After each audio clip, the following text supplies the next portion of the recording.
کربلا کے واقعے سے کیا سیکھا؟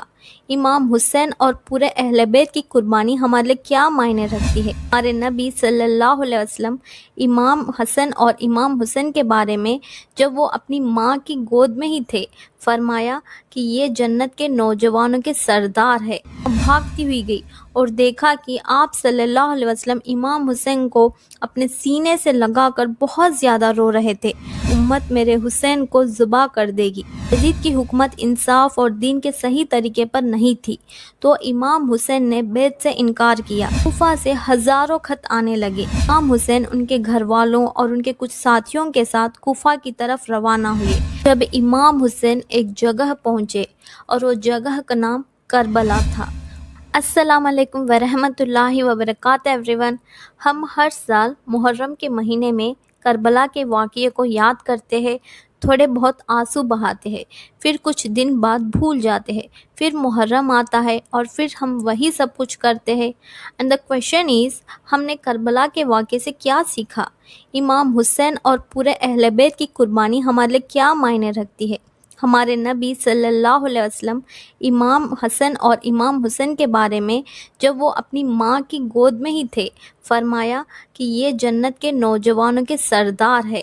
ہمارے نبی اپنے نوازوں سے بہت پیار کرتے تھے۔ اس زمانے میں نہ بچوں کو پیار کرنا، انہیں اٹھانا اور انہیں کھلانا عیب سمجھا جاتا تھا، لیکن ہمارے نبی حسن اور حسین کو اپنے کندھوں پر بٹھا کر باہر نکلتے، انہیں اپنی کمر پر بٹھا کر کمرے میں چکر لگاتے اور ان سے پوچھتے تھے تمہارا اونٹ کیسا ہے، اور حسن اور حسین کے ساتھ گلیوں میں کھیلا کرتے تھے۔ آپ صلی اللہ علیہ وسلم نے فرمایا، حسن اور حسین میری آنکھوں کی ٹھنڈک ہے، اور آپ صلی اللہ علیہ وسلم کہتے ہیں کہ یا اللہ، میں حسن اور حسین سے پیار کرتا ہوں، تو بھی ان سے پیار کرنا۔ ایک بار آپ صلی اللہ علیہ وسلم نے سلمہ سے کہا، آج مجھ سے ایک فرشتہ ملنے آ رہا ہے، کسی کو اندر مت آنے دینا۔ تو سلمہ دروازے کے پاس کھڑی رہی۔ اتنے میں امام حسین بھاگتے آ رہے تھے۔ انہیں روکنے کی کوشش کی تو وہ رونے لگے۔ سلمہ نے انہیں اندر جانے دیا۔ آپ صلی اللہ علیہ وسلم کی بہت زیادہ رونے کی آواز آ رہی تھی تو سلمہ بھاگتی ہوئی گئی اور دیکھا کہ آپ صلی اللہ علیہ وسلم امام حسین کو اپنے سینے سے لگا کر بہت زیادہ رو رہے تھے۔ سلمہ نے پوچھا، یا رسول اللہ، کیا ہوا؟ آپ اتنا کیوں رو رہے ہیں؟ آپ صلی اللہ علیہ وسلم فرمایا، سلمہ، میرے پاس جو فرشتہ آیا نا، وہ بتا رہا ہے کہ میری امت میرے حسین کو ذبح کر دے گی۔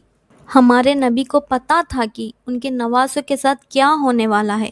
جب ملک الموت آئے رسول اللہ صلی اللہ علیہ وسلم کو لے جانے کے لیے، رسول اللہ صلی اللہ علیہ وسلم کا پہلا سوال یہ نہیں تھا کہ میرے نوازوں کے ساتھ کیا کرو گے، میرے بعد میرے گھر والوں کا کیا ہوگا، بلکہ ہمارے نبی نے یہ پوچھا کہ میرے بعد میری امت کا کیا ہوگا، میری امت پر کوئی عذاب تو نہیں آئے گا نا؟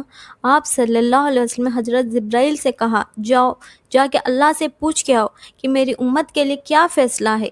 یہ ہے ہمارے نبی کا پیار، میرے لیے، آپ کے لیے اور ہم سب کے لیے۔ ہمارے نبی اپنی امت سے اتنا پیار کرتے ہیں۔ میں اور آپ اپنے آپ سے سوال کریں کہ ہم ہمارے نبی سے کتنا پیار کرتے ہیں، کتنے ان کے سنتوں کو فالو کرتے ہیں، اپنے آپ سے سوال کریں۔ کربلا کی بات کی جائے تو حضرت معاویہ رضی اللہ عنہ نے اپنی زندگی کے آخری دور میں یہ فیصلہ کیا کہ اپنے بیٹے یزید کو خلیفہ بنایا جائے۔ یزید چاہتا تھا کہ سب لوگ اس کی حکومت کو مان کر اس کے ساتھ بیعت کریں اور اسے خلیفہ بنائے۔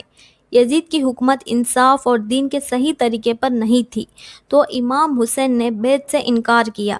پھر کوفہ سے ہزاروں خط آنے لگے۔ ان میں کوفہ کے لوگ امام حسین سے کہہ رہے تھے، آپ ہمارے پاس آئیے، ہم آپ کا ساتھ دیں گے، ہم آپ کو اپنا خلیفہ بنائیں گے۔ تو امام حسین ان کے گھر والوں اور ان کے کچھ ساتھیوں کے ساتھ کوفہ کی طرف روانہ ہوئے۔ یزید کو پتہ چلا اور اس نے کوفہ کے گورنر کو بدل دیا، عبید اللہ کو اپوائنٹ کیا، اور اس نے کوفہ کے لوگوں کو ڈرایا، جو امام حسین کو سپورٹ کرے گا اسے مار دیا جائے گا۔ سب لوگ ڈر گئے اور پیچھے ہٹ گئے۔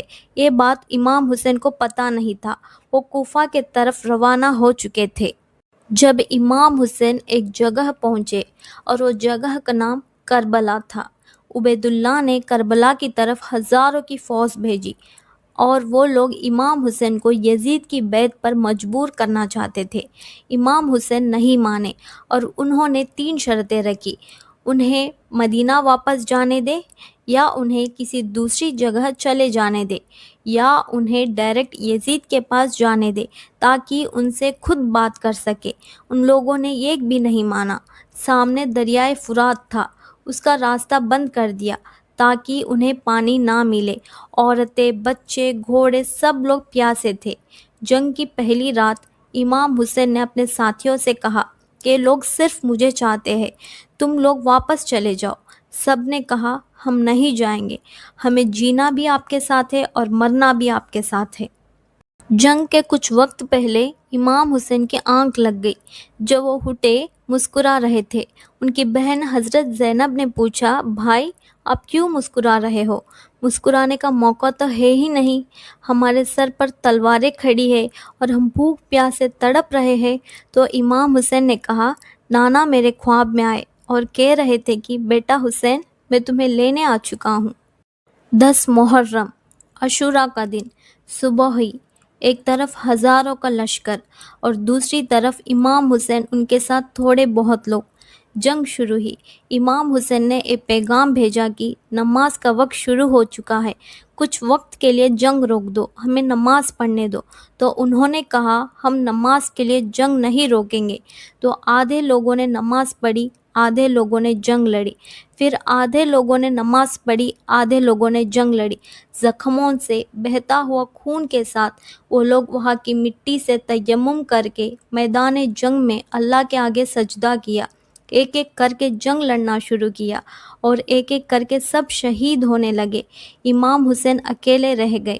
انہیں اندازہ ہو چکا تھا کہ ان کا وقت قریب ہے اور وہ خیمے میں گئے۔ ان کا ایک چھوٹا بیٹا تھا عبداللہ، بہت چھوٹا تھا، انہیں اپنے سینے سے لگا کر رونے لگے۔ دشمن نے ایک تیر چلائی اور عبداللہ کے حلق پر لگی اور پیچھے سے نکلی اور امام حسین کی گود میں ہی وہ شہید ہو گئے۔ عبداللہ کے جسم سے خون بہہ رہا تھا۔ امام حسین وہ خون اپنے ہاتھ میں پکڑا، اپنے ہاتھ آسمان کی طرف اٹھایا اور کہا، یا اللہ اگر تو اس سے راضی ہے تو میں بھی اس سے راضی ہوں۔ پھر امام حسین کھڑے ہوئے۔ انہیں پتہ چل گیا تھا کہ ان کا وقت قریب ہے اور وہ دشمن کی لشکر کو چیرتے ہوئے پانی پینے کے لیے دریائے فرات کی طرف نکلے۔ ایک نے ان پر تیر چلائی اور وہ گر گئے۔ دشمنوں نے انہیں گھیر لیا، ان پر کئی وار کیے اور امام حسین شہید ہو گئے اور پھر ان کا سر قلم کر دیا۔ ہمارے نبی کا آخری پیغام تھا، میری امت نماز نہ چھوڑنا، میری امت نماز نہ چھوڑنا۔ اس پیغام کو امام حسین ایک اور لیول پر لے کے گئے۔ میدان جنگ میں نماز پڑھی، آگے آنے والے لوگوں کے لیے پیغام دیا کہ نماز ایسی چیز ہے جنگ میں بھی نہیں چھوڑی جا سکتی۔ اتنے لوگوں کی قربانیاں ہیں۔ میں اور آپ اپنے آپ سے سوال کریں کہ ہمارے لیے نماز کتنی امپورٹنٹ ہے، ہم نماز کو کتنا ویلیو کرتے ہیں اپنے لائف میں۔ ہم ہمارے کمفرٹ زون میں رہ کر بھی نماز ایزیلی قضا کر دیتے ہیں، اس بات کو ہم لائٹلی لیتے ہیں۔ ہم دیکھتے ہیں کہ کچھ لوگ جب انہیں اللہ تعالیٰ سے کچھ چاہیے ہوتا ہے تو تب نماز پڑھتے ہیں، پھر انہیں وہ چیز مل گئی، نماز چھوڑ دیتے ہیں۔ اور کچھ لوگ اپنے فون سکرول کرنے میں اتنے بیزی رہتے ہیں کہ ان کے ذہن میں خیال تک نہیں آتا نماز کا وقت ہوا ہے، نماز پڑھنی ہے۔ اور کچھ لوگ جب ان کے گھر میں کوئی مہمان آ جاتے ہیں یا وہ کسی کے گھر جاتے ہیں تو ان سے گپ شپ مارتے ہوئے نماز قضا کر دیتے ہیں۔ اور کچھ لوگ اپنے پڑھائی میں، اپنے جابس میں اتنے بیزی رہتے ہیں کہ نماز نہیں ادا کرتے۔